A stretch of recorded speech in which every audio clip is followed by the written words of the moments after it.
Jeffrey Epstein kept records of his celebrity-studded circle. Some of the high flyers he mixed with were well known. Others have just been revealed. The Department of Justice was supposed to release all its files on the late sex offender today, but only some were made public. Every victim, their name, their identity, their story, to the extent it needs to be protected, is completely protected. And over the next couple weeks, I expect several 100,000 more. There's no suggestion appearing in these photos implies wrongdoing. They're undated and without context. Former President Bill Clinton is in a hot tub with Epstein's co-conspirator Ghislaine Maxwell and another woman. Another picture has the disgraced financier with a novelty cheque apparently signed by Donald Trump. Other files detail Epstein's crimes spanning decades. There's an FBI report from 1996 where an artist warns police Epstein stole photos of her teenage sisters and asked her to photograph young girls in swimming pools. In one interview, a source recalls Epstein didn't want girls with dark skin and demanded IDs be checked to make sure they were under 18. In another document, someone left a phone message for Epstein. "I have a female for him." And then there are thousands of pages heavily redacted.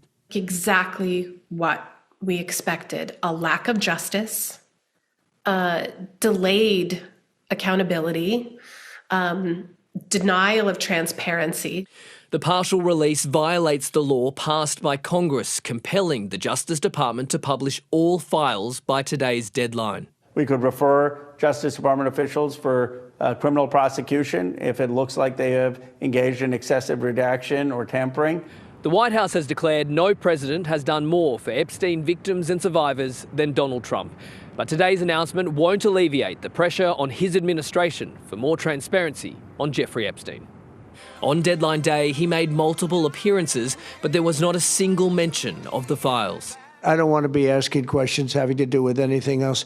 This was your chance, and they blew it. Survivors left with more questions than answers. Cayman Gok, ABC News, Washington. So exactly what is this slow drip release of the Epstein files achieving? Here's Global Affairs editor Laura Tingle with her take. For many people, the Epstein files are seen as evidence of a political cover-up protecting the rich and powerful. For victims, they represent long-awaited recognition of abuse that went ignored for decades. Today's release satisfies neither group.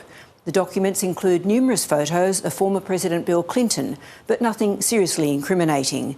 They also offer little justice for victims, except perhaps for Maria and Annie Farmer, who reported Epstein's crimes in 1996, were ignored by the FBI and have now been vindicated.